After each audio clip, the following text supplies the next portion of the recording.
Welcome to This Explainer. Okay, so let's dive right into this.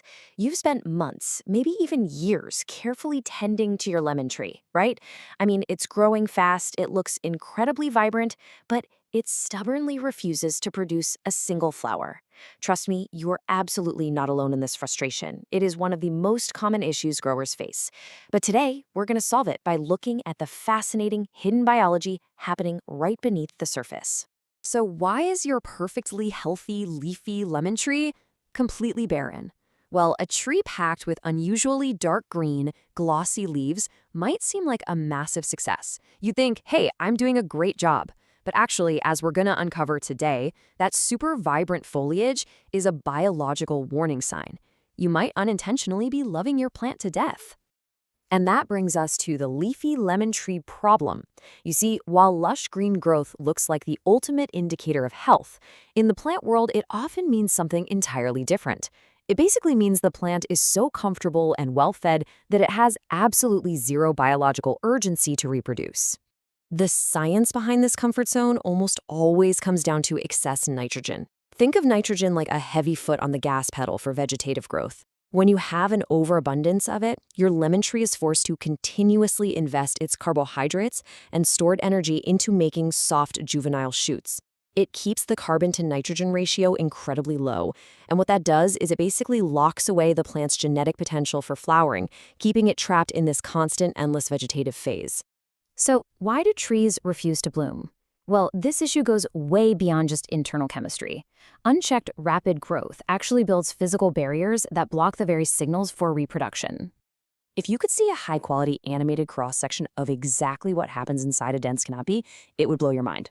That nitrogen-fueled growth creates permanent shade for your inner branches, and without adequate sunlight, the photosynthetic capacity of those branches just plummets.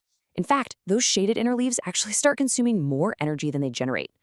Plus, because light acts as a really crucial reproductive signal, the nodes on those hidden branches just never get the message to initiate flowers. You're essentially starving the inner branches of the energy they desperately need to form buds. We need to shift nutrients for floral growth.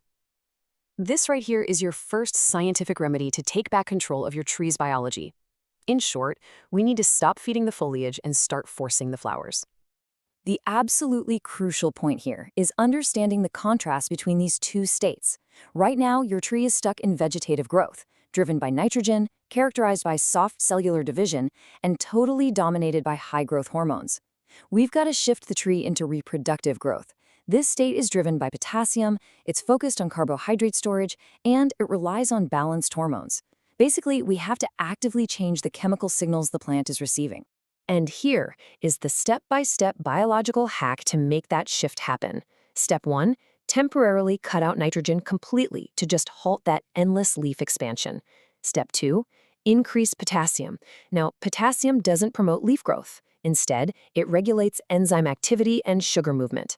Step 3, allow those sugars to accumulate in the branches, which is mandatory for bud initiation. By boosting potassium, you are sending a loud, crystal-clear message to the tree that reproduction is now the absolute priority. Once you've balanced the nutrients, it's time for our next remedy, the power of controlled stress. This is perhaps the most counterintuitive trigger for flowering in lemon plants. I mean, we are all conditioned to think a pampered plant is a fruiting plant, right? But biology tells us that a slightly stressed plant is actually a fruiting plant. The method here perfectly mimics the lemon tree's natural environment. Step 1, you literally stop all irrigation for 12 to 20 days. Step 2, wait until you see a slight, totally harmless leaf drooping. That tells you the stress level is right on the money. Step 3, apply deep irrigation to rapidly rehydrate the root zone. In nature, lemon trees evolved to survive dry spells, followed by sudden heavy rain. By mimicking this, you activate ancient survival mechanisms that force the plant to mobilize dormant flower buds, basically to ensure its genetics survive the drought. Think about what is happening underground during this simulated drought.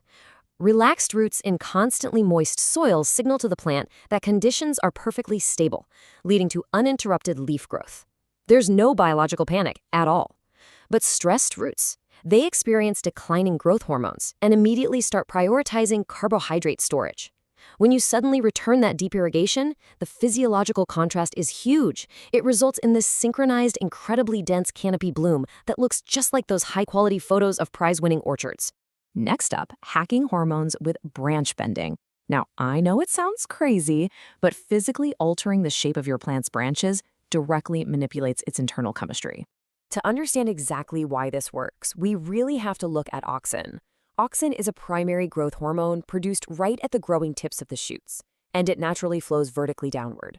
Its main job is to keep that shoot actively vegetative and just aggressively suppress any lateral flower buds from developing. This is exactly why those thick, upright water shoots on your tree just keep growing taller and taller without ever producing a single flower. So how on earth do we stop the auxin flow? 45 to 60. That is your magic number.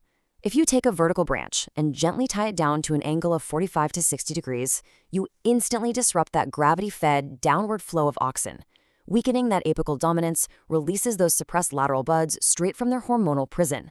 You are literally bending the branch to tell the plant that upward expansion is over and it's time to flower. Now you might be thinking, well, I'll just chop those vertical branches off entirely. But that brings us to light pruning for maximum yield. Heavy pruning is a massive mistake. Actually, scratch that. It's pretty much the worst thing you can do right now. It shocks the plant, creating this massive surge of auxin and other growth hormones that cause a panic response, and that just results in even more leafy shoots. Instead, you want a really delicate touch. Subtly open the center of the canopy. Just selectively remove the absolute worst vertical water shoots. This allows even sunlight penetration to finally reach those shaded dormant nodes we talked about earlier. By avoiding heavy pruning shocks, you're maintaining the plant's delicate hormone balance. You're improving the internal microclimate, and you're stimulating energy distribution without triggering a leafy panic. Finally, let's look at your ultimate reproductive booster. Right after your controlled water stress period ends, you're going to want to apply a targeted foliar spray of phosphorus and boron. Phosphorus is the critical engine that actually converts all those stored carbohydrates into reproductive growth. And boron? Boron is the architect. It's absolutely essential for cell wall formation, ensuring pollen viability, and making sure those early blooms actually set into fruit. This spray is what ensures your hard-won flowers become healthy, juicy lemons. Let's wrap up this explainer with this incredibly powerful thought. Fruiting is not just about care. It's about sending the right signals at the right time. We've learned today that more water, more nitrogen, and more aggressive pruning definitely do not equal more fruit. It's entirely about mastering the biology, manipulating hormones, and using environmental triggers to your advantage. So I'm going to leave you with this question to ponder today. What other everyday gardening habits might you be doing right now that are actually working against your plant's hidden biological signals? Think about it and get out there and start hacking your garden for the better.